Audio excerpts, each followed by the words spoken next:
చేరబోతున్నారు. Jayabharat national పార్టీని విలీనం చేయబోతున్నారు. ఈ టాక్ ఈ మధ్యన వినిపిస్తోంది. విపరీతంగా వినిపిస్తుంది. నిప్పు లేనిదే పొగరాదు కదా! ఏం చెప్తారు దీనికి? ఇప్పుడేమి అది పాత సామెత. హ్మ్.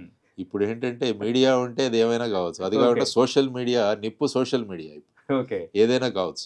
అంటే ఎలాంటి పొగైనా పెడుతుంది. పెట్టొచ్చు అది. 2019లో నేను వారు కలిసినప్పుడు ఫోటోలు మళ్ళా రీసెంట్ గా పెట్టి మళ్ళా నేను జనసేనలో జాయిన్ అవుతున్నానని చెప్పి తిరిగాయి, బాగానే సర్క్యులేట్ అయ్యాయి. అవి కూడా వచ్చాయి. ఏంటంటే ప్రజల కోసం పనిచేసే వాళ్ళలో మేము ఉన్నా లేకున్నా కూడా ప్రజాభిప్రాయం కోసం ప్రజలతో పనిచేసే వాళ్ళకి మా మద్దతు ఎప్పుడూ ఉంటుంది. ఎప్పుడు కూడా బేసిక్ గా మన సొంత పనులు కాకుండా ప్రజా సమస్యలను తీర్చాలి అన్నది మేము కోరుకుంటాం. ఎక్కడున్నా కూడా మనం అధికారంలో ఉన్న ఎమ్మెల్యే అయ్యామా, ఎంపీ అయ్యామా అన్నది ఈ విషయం కాదు.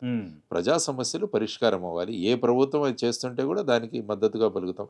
ఏ ప్రభుత్వం ప్రజల కోసం పనిచేస్తే వాళ్ళను irrespective the party, Jaganmohan Reddy గారి పార్టీ గురించి కూడా నేను మాట్లాడాను.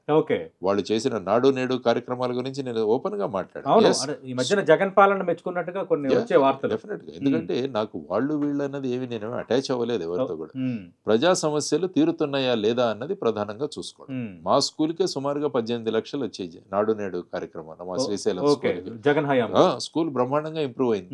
సో ఇవన్నీ చాలా చోట్ల చూశాను.